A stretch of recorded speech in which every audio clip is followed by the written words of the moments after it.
कोई भाई कहता है कि तू तो आग में घी डालने का काम कर रहा है भाई। तो एक बात बताओ, जो इंसान असल सत्य को ही जो का त्यों नहीं देख पा रहा है, उससे इतना डर रहा है कि जिसकी कोई हद ही नहीं है। और अगर वो सोचता है कि मैं जीवन भर बचा रहूंगा, तो तुम बताओ क्या तुम बच पाओगे जीवन भर? अपने घर के बाहर एक कदम रख के देखो, तुम देखोगे कि ऐसी कोई चीज नहीं जिसमें वासना ना हो। बताओ मुझे क्या चीज है ऐसी? अगर तुम मेडिकल स्टोर पर दवाई तक लेने गए तो वहां भी कॉन्डम के फोटो मिलेंगे तुम्हें। अगर कहीं से कोई प्रोडक्ट भी खरीदोगे कुछ भी, तो उसमें भी कम कपड़ों वाली लड़की ही मिलेगी जिसका सीना दिख रहा हो या जिसने बिकनी पहनी हो। और चलो इन सब से तुमने खुद को जैसे तैसे बचा लिया, वासना को जैसे तैसे दबा लिया, खुद को कंट्रोल कर भी लिया। तो एक सबसे अहम बात बताओ कि चलो यहां तो तुमने जैसे तैसे कर लिया, लेकिन जब तुम्हारी शादी होगी और जब तुम अपने ही बिस्तर पर अपनी ही पत्नी को निर्वस्त्र पाओगे, तब क्या होगा? तब तुम्हें किसी की कोई बात ध्यान नहीं रहेगी। तब भाड़ में जाए तुम्हारे लिए ब्रह्मचर्य। तुम फिर खुद का होश पूरी तरह खो चुके होंगे। और अगर तुम मुझसे कह रहे हो कि हम तो सिर्फ संतान उत्पत्ति के लिए सेक्स करने और उसके बाद जीवन भर वासना को दबा कर रखेंगे, मतलब आपके शब्दों में कहूं तो कंट्रोल कर लेंगे, तो ये बात तो मेरे भाई भूल जाओ। अभी लिख कर दे रहा हूं, ये बात तो बिल्कुल भूल जाओ।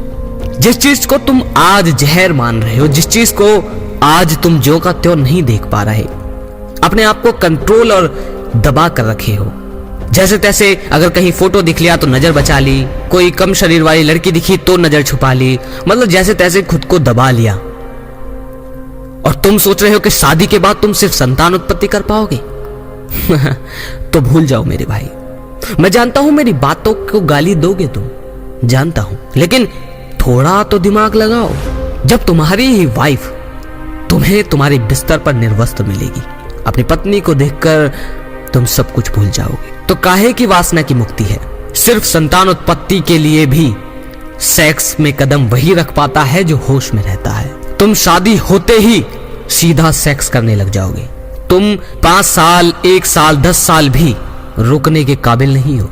और मैं यहां रुकने के लिए नहीं कह रहा, मैं तो मुक्ति की बात बोल रहा हूं। आज तो तुम कंट्रोल कर पा रहे हो क्योंकि आज तो चीजें बाहर ही हैं, लेकिन जब वही चीज तुम्हारे घर में, तुम्हारे बिस्तर पर, तुम्हारे साथ और तुम्हारे जीवन में पूरी तरह से तुम्हारे करीब होगी, तब क्या करोगे? और अगर ये तुम सोचकर बैठे हो कि मैं संतान उत्पत्ति के लिए ही करूंगा, उसके बाद फिर कंट्रोल कर लूंगा, तो ये भूल है तुम्हारी। क्योंकि अगर एक चोर की तुम चोरी जैसे तैसे छुटवा दो, उसे कहो कि नहीं चोरी गलत बात है, और वो कंट्रोल कर भी ले कि अब नहीं चोरी करूंगा, कहीं पैसे पड़े दिखे उसे तो उसने कंट्रोल कर लिया, या किसी दुकानदार की दुकान में दुकान मालिक नहीं है और वो चोर वहां गया, उसने देखा कि पैसे का गल्ला ऐसे ही खुला हुआ है, उसने वहां पर ही जैसे तैसे कंट्रोल किया। लेकिन जब उसके करीब ही सोना पड़ा मिलेगा तो वो भूल जाएगा, वो कहेगा कि अब तो बस, अब मुझसे नहीं रहा जाएगा, और फिर वो उससे भी ज्यादा भयंकर चोर बनेगा। क्योंकि चोरी और कोई भी वासना, कोई भी चीज, आपका आलसपना हो, आपका क्रोध हो, या आपकी वो आदत हो जिससे आप छुटकारा पाना चाहते हैं, कोई भी प्रकार की वासना हो, सिर्फ सेक्स की गलत वासना नहीं बोल रहा, वैसे तो सेक्स गलत नहीं है, लेकिन मैं वैसी वासना बोल रहा हूं जिसमें आप किसी का फायदा उठाना चाहते हैं। कोई भी वासना हो, अगर किसी वासना से मुक्त होना है तो सबसे पहले चीजों को होश से ही देखना होगा। हम आज तो जैसे तैसे कंट्रोल कर लेंगे, लेकिन समय आते ही हमारी जो मानसिकता है वो वापस वही हो जाएगी। होश में इंसान अपनी चीजों को कंट्रोल नहीं करता, होश में किसी चीज से भागता नहीं, होश में किसी चीज को दबाना नहीं पड़ता, होश में यह नहीं होता कि सुबह नहीं उठे तो ब्रह्मचर्य नहीं होगा। और होश कोई ऐसी चीज नहीं है जो तुम्हें अलग से लानी होती है, नहीं, होश तो जीवन भर से तुम्हारे अंदर था और वो तुम्हारे ही जीवन का अहम हिस्सा है, बस तुम उसे आज तक जान नहीं पाए। वरना काम तो एक ऊर्जा है और तुम उसी को आग और जहर मान रहे हो।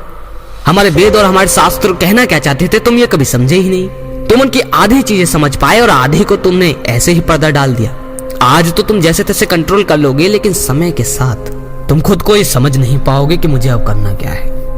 मैं जानता हूं मैंने कोई समाधान नहीं बताया, मैंने सिर्फ अपने भाइयों का जवाब दिया है। अगर लगे शेयर करने लायक तो वीडियो को शेयर जरूर कीजिए। अगली वीडियो में फिर मिलते हैं। जय श्री कृष्णा।